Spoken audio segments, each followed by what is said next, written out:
Coming in at number 20, the Florida Killers, the Oregon State Beavers. Let's welcome Oregon State to the top 25 shelf. Coming in at number 20 in the Uncle Lou, way too early, 2023 preseason poll, post-National Signing Day edition. 14 starters returning from Oregon State, who had one of the best seasons they've ever had, frankly, last year. And guess who they're bringing in to play quarterback? One of Uncle Lou's favorite punching bags over the last 2 years. None other than DJ Uiagalelei. That's right. That's right. The ukulele is now a Beaver. Leave it to Beav? Nope. Leave it to the ukulele. Oregon State destroyed Florida in the postseason of a double-digit win season last year. And again, just like I just talked about, when it comes to the Pac-12, it is hard to differentiate between 4 or 5 teams, I think, in the Pac-12. 2 of them we've already talked about, UCLA and Oregon State. Spoiler alert, coming up in a few minutes, we're going to talk about teams like, Southern Cal, Oregon, Washington. How do you? It's hard to put these teams in order. It really, really is. The teams that I have higher in the Pac-12 have returning quarterbacks is really what it comes down to. But I've got Oregon State cracking the top 20 in my preseason rankings here, coming in at number 20. Number 19, speaking of returning quarterbacks that had monster seasons, Heisman-type seasons even, and also the Tar Heels. North Carolina, out of the ACC, comes in at number 19. Is that the first ACC team? Believe it is. That is the first ACC team so far. Drake May, North Carolina quarterback. Ridiculous numbers last year as a first-year starter under Mack Brown there at North Carolina. North Carolina's problems were defensive, in that they didn't have one. Their defense was absolutely horrible. They're going to have to get way better on that side of the ball if they're going to have a better season overall this year as a team than they had last year. They spent a lot of time ranked in the top 15 last year. It kind of fell apart towards the end of the season. Hard to blame Drake May, though. The guy was unbelievable. He'll be a Heisman frontrunner heading into the season here. They returned 15 starters, of course, including Drake May. But they've got, like I said, a lot of work to do on the defensive side of the ball. But the thing is, when you're in the ACC, there just ain't a lot of hurdles to jump over. That's just the reality. I'm not here to knock the ACC today. That's not what I'm doing. But outside of Clemson and maybe Florida State, try to tell me who the 3rd, 4th, 5th, 6th best teams are in the ACC. It could be a North Carolina. We saw over the last couple of years what a team like Wake Forest was able to do with an explosive offense in the ACC.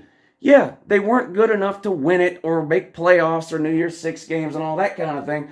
But if you've got an amazing quarterback, in Wake Forest case, Sam Hartman, who's now gone, which is why you're not going to see Wake Forest on this list today. We'll talk more about Sam Hartman when we get a little further up the list, though. He's transferred. But if you have a quarterback like Drake May and you're putting up 40 points a game in the ACC, you're going to win a bunch of games because there's just not a lot of great defenses or teams in the ACC, particularly outside of maybe a Clemson or a Florida State. So even if North Carolina, why would they be here? The defense is horrible. I agree, but they're going to win a lot of games. Check the schedule out. They're going to win a lot of games. They do play, I think, Minnesota in the non-con, which is not going to be a guaranteed win. Minnesota had a pretty good season last year. They're just outside my top 25, but not a guaranteed win there in the non-con against Minnesota. They also, of course, I believe, play South Carolina as well. So not an easy schedule non-con for North Carolina, but I've got them at 19. At number 18, a conference champion last year. A Power 5 conference champion last year and also my buddies at Kansas State. That's right. The Kansas State, whatever they are. What is Kansas State? What is it? It's the Kansas Jayhawks and the Kansas State what? What is that? The Wildcats. That's right. The Kansas State Wildcats. Probably my favorite player in all of college football to watch last season, running back Deuce Vaughn. He's gone, and that's a big blow for a team like Kansas State. When you're a team like Kansas State, and I could list off 30 other teams to fall into this category, that don't recruit year in and year out at an elite level, and you end up with an amazing player, and that's what Deuce Vaughn was, that's not getting replaced at a place like Kansas State. It's just not.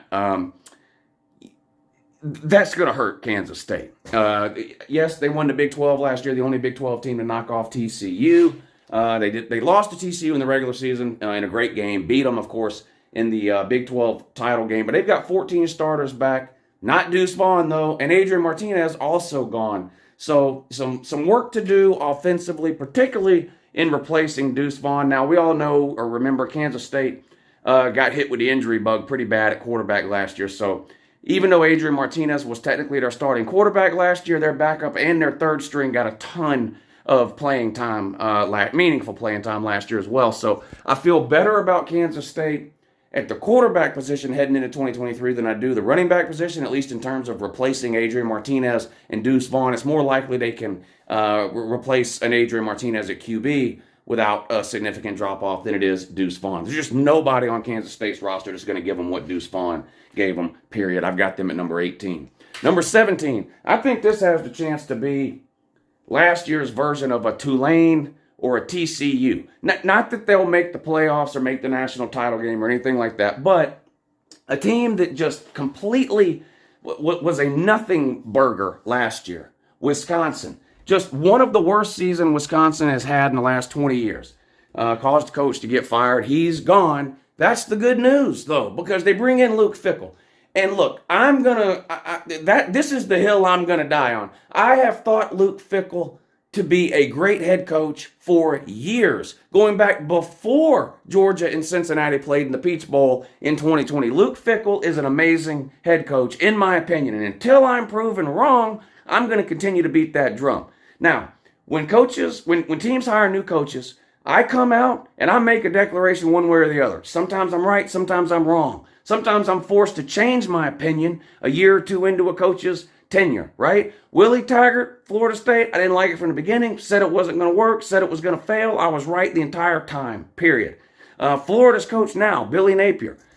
When they initially made the hire, I thought it was going to be an okay hire. Now a year plus 14 months in, it's obvious it's a complete disaster. And I'm telling you now, it's not going to work. Billy Napier will be out of a job at Florida here in a couple of years. Luke Fickell, amazing hire.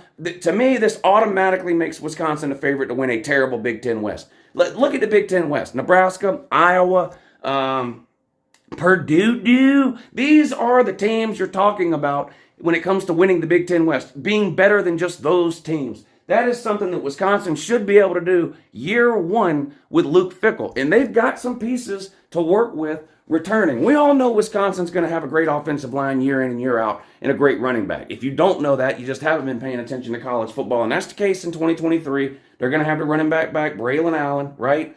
They bring in a quarterback through the transfer portal from, I believe, SMU, Tanner Mordecai. Not great, but almost anything is an upgrade over what they had, which was Graham Mertz. Graham Mertz was absolutely horrible.